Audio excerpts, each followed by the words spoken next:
Good morning or good afternoon. Today we're going to talk about credit score. And as you can see, the state of California is on fire about it. Good morning, Noel. I'm not spending a lot of time outside because it's super smoky. And this smoke is probably from the glass fire and the creek fire.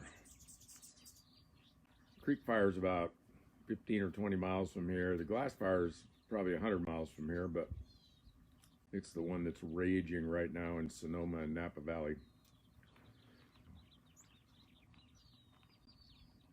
Thank you, Corey. Yeah, I'm a little late. I get up at 4 o'clock in the morning, so you'd think I could do these earlier, but I had a lot of chores this morning.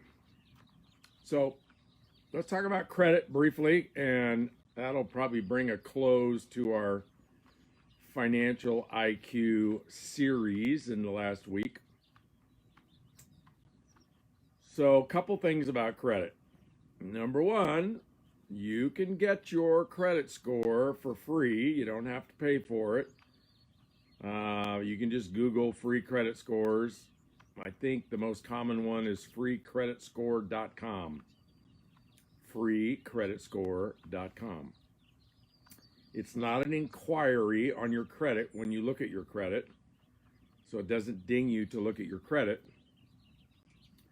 But if your financial IQ is high and you're pursuing wealth building and financial independence, you will always know what your credit score is, and you will be very familiar with the things that up or like raise or lower your credit score. So the credit score you're looking for to maximize wealth building is 710. 710, maybe 700 in some applications, is seen by people who give you credit as you're pretty golden. You're a low risk, and they want to loan you money. When you're in the 600s, they want to loan you money, but they're going to loan it to you at a higher rate because they have to offset their risk, because according to your credit score, you are a higher risk than a 700. Now, obviously, a 680 is a lower risk than a 610. And on that scale, you're going to get lower interest rates in the high 60s and higher interest rates in the low 60s. You get into the 500 and you're going to get totally taken advantage of if they give you any credit at all. So your score is not the only way you get credit. Your income is an important way. The length of time on your job is an important way. If you are solely an independent contractor and your income is all 1099 or business income, it's harder to get credit, so your credit score is more important. So you could have a 680 credit score and work for the same company for 30 years and probably get any kind of credit you want. But if you're self-employed, credit score is really important. So what are the factors in your credit score? Well, every website you go to is going to give you a formula. I don't have it memorized, but you just go do some research and you'll find the various quadrants. But here's like the high points. Number one is, are you ever late? And they're going to go back and look, maybe 5 to 7 years to see if you've ever been late on a payment. And it doesn't matter what the excuse is. It doesn't matter what the rationale is. Like, I have a late payment on my credit, which absolutely drives me insane. And I don't remember what Stacy said. Something like, she has everything set up on auto pay, and it was a new account, and somehow the auto pay didn't go through. And I think on the credit card, no, it was a mortgage payment, right? It was a mortgage payment of some kind on a rental house or something. And, she was like the automatic payment didn't go through. So my point is, they don't care. They don't care if you're sick. They don't care if your parents just died. They don't care if your spouse just passed away. They don't care if you just got diagnosed with a terminal disease. They don't care if you forgot. They don't care if the dog ate your checkbook. They don't care about any of that. If you're late, you're going to get dinged. So number one thing for raising your credit score, don't be late under any circumstances for any excuses. Now, I tell you the story about the automatic payment because I'm about to tell you the best way not to be late is set everything up on automatic payment. And of course, that's not foolproof either, right? Because computers don't always work right. But if you set everything up on automatic payment, at least you're not going to be dependent on you forgetting or getting distracted or getting involved in a crisis and you miss a payment. Now, of course, this all depends on, do you have enough cash flow to make your minimum payments? That's, another subject that we've talked about earlier. So if you don't have enough cash flow, lower your overhead and increase your income so that you can make automatic minimum payments every month. And you don't have to make the normal payment as an automatic payment. You can make the minimum payment. For example, if you normally would pay $100 on a credit card debt, your minimum payment might only be $19. All you need to do is make the minimum payment automatically on time to never get dinged for being late. Then you could make your additional payment, if you got to figure out when and where you have the money, you can do that later. Does that make sense? So number one thing that'll ding your credit is late payments, and they don't care what your excuse is. And the best way to prevent late payments is automatic. Just set it up online. Now, I know there's some people, mostly older people like me, that don't want any of their stuff out there online. And I appreciate that. And I appreciate people get hacked and there's fraud and there's identity theft and there's all that kind of stuff. There is, right? And so it is it's a very low risk, but it is a risk you put up with when you go online. And in my experience, it's not a risk. The benefits far outweigh the risk. The benefits are you can automate your life. You don't have to spend time writing checks and balancing your checkbook and doing all that crazy stuff. You can automate all that stuff. Truebill is a great app. It's relatively new. You might have seen it advertised a lot on TV. Truebill is a TRUBILL or something like that. It's an app. You link your bank account to it. Just gives you all kinds of great information to keep you abreast of what your overhead is, what your bills are. Where it's really helped me is subscriptions. So I tend to, I'm going to subscribe to that. I want that. I want that. And then, 5 years later, Truebill gave me a summary of all my subscriptions. They were like $3,000 a month. So I went back through the subscriptions and I haven't used that in 2 years. I don't need that anymore. I get rid of that, right? So I cut it like by 70% just because of Truebill. Now, I don't know that you have $3,000 worth of subscriptions. Let's hope not. But even if you have $300 worth, you might find that you don't need some of them. All right. So when it comes to identity theft, how do you protect yourself against that? Well, there's LifeLock, which I think is now part of, that virus company. I forget the name of it. But anyway, if you just Google LifeLock, that's a way to protect yourself against identity theft. You have to pay for it. It's like insurance, but if somebody steals your identity, they'll lock you down immediately. They'll help pay for you to restore it. I use Legalshield, which is a network marketing company, but they have a great, theft identity product and credit monitoring product. And they're known for, like you pay whatever, $50 a month and you have access to cheap legal advice if you want it. I don't use their legal thing because I don't want cheap legal advice, but their credit thing and their identity theft thing is worth the money. It's great. It's a great value. So what are the other things to boost your credit score? Well, how long your accounts have been open.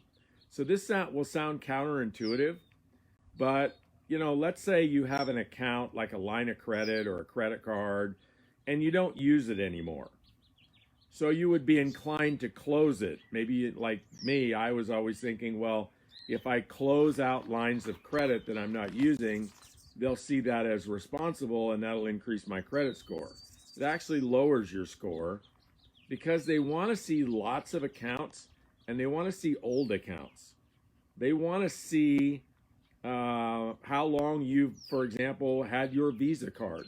And if you change banks and you close out one Visa card and open another, then you start over. That doesn't help your credit score. So what you got to balance is you see, oh, there's an interest rate, a lower interest rate over here, or a lower annual fee over here. I'm going to get rid of this credit card and get that credit card. And you might save $20 a year on the annual fee or something. But if you close out the old card because you don't want to make that annual fee, then your credit's not going to get the advantage of older accounts.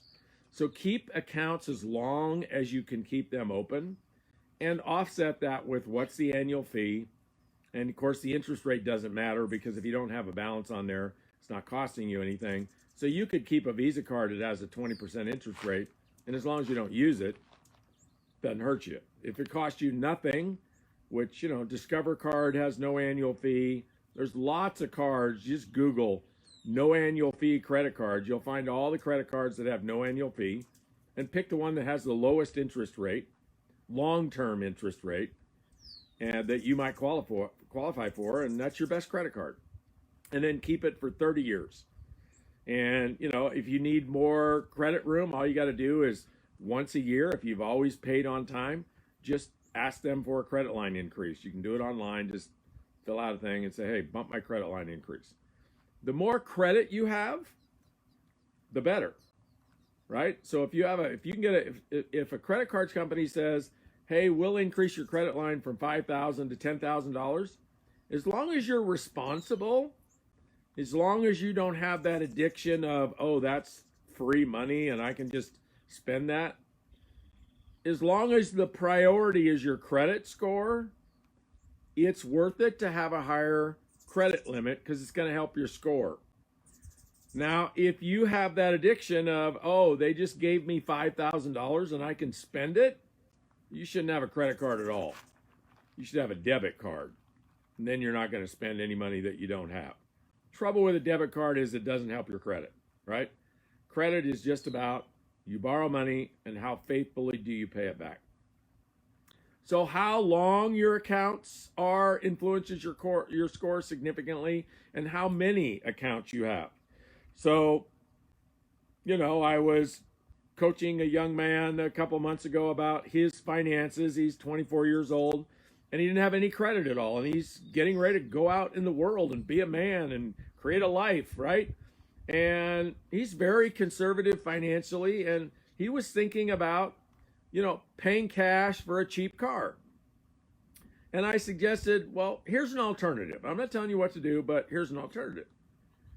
So you have a good job. He had a good job. And he could qualify for a car loan, a low interest credit union car loan, like 5%, right? So you think about it. If you borrow $10,000 at 5%, that's $500 a year. It's $40 a month. So for $40 a month, he gets a nice car, but more importantly, he gets credit. And sooner or later, you got to start establishing credit. You don't, as a young person, you don't want your first credit to be, oh, I want to buy a house. They're not going to give you a mortgage if you don't have credit, right? So you start with a car, you start with a credit card if you can use it responsibly, and you build it up from there. Now you got to be responsible, right? So I'm not suggesting you do all these things. I'm just suggesting that if a priority is to increase your credit score, these are things to consider. Like, instead of paying cash for something, if you're responsible and you can afford the payment, look at what the interest rate's going to cost you. That's basically what you're paying for your credit score. So he's paying $40 a month, and he makes $5,000 or $6,000 a month. He can afford $40 a month. It's $500 a year to establish credit. Now, how could that actually be a good investment? Well, because let's say it's time to buy a house, and you're going to buy a $200,000 house, and the mortgage company is either going to give you a 4% loan or a 4.5% loan, but it's on $200,000. You can do the math on that to say, well, you're better to have a 4% loan than a 4.5% loan. And if the difference is your credit score, you would have been better off to have borrowed money that you maybe didn't really need to borrow early on to establish a credit score. So lots of accounts, responsibly managed, and old accounts. And then the last piece that is important is the percentage of credit that you use. Now, the percentage of credit that you use only applies to open-ended credit, like credit lines or lines of credit. They don't apply to car loans or mortgages, just open lines. Best example is a credit card, right? So if you have a $10,000 limit credit card and your balance is always $9,000, that's going to hammer your credit score. Basically, they look at that and they say, this person's maxed out. They can't afford to have a $10,000 limit credit card. They've always got it at $9,000. They're a high risk. It's going to kill your score.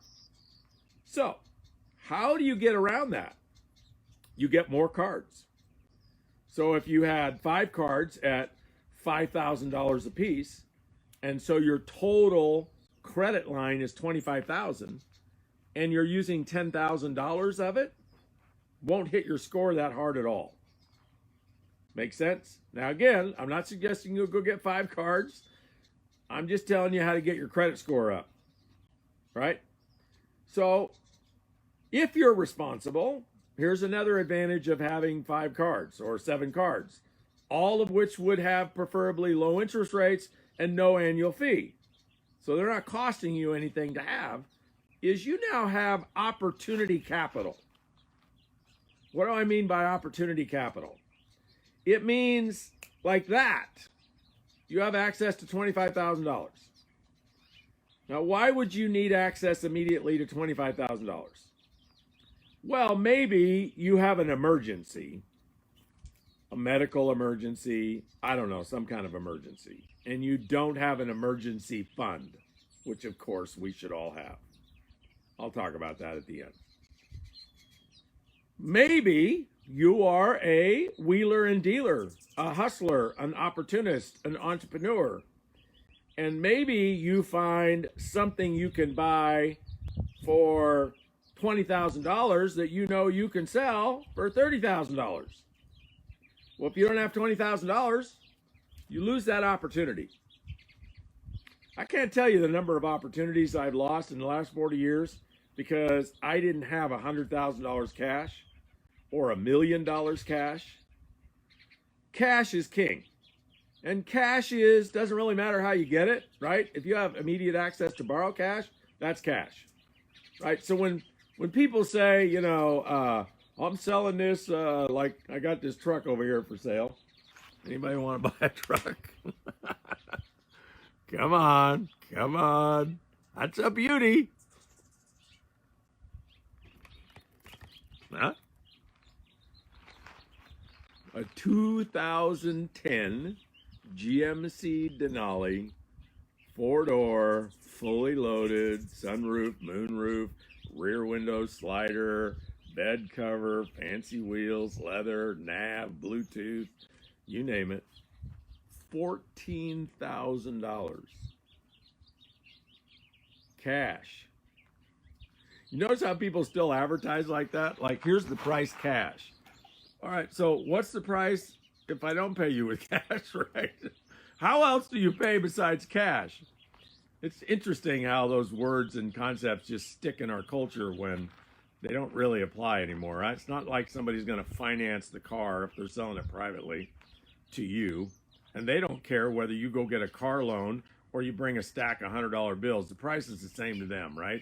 Because either way, they're going to get a cashier's check, a bank wire, or a stack of $100 bills. Now, I don't know. Maybe it says somebody says, I only want $100 bills. Well, maybe you're buying a drug car, and that's maybe not such a good idea.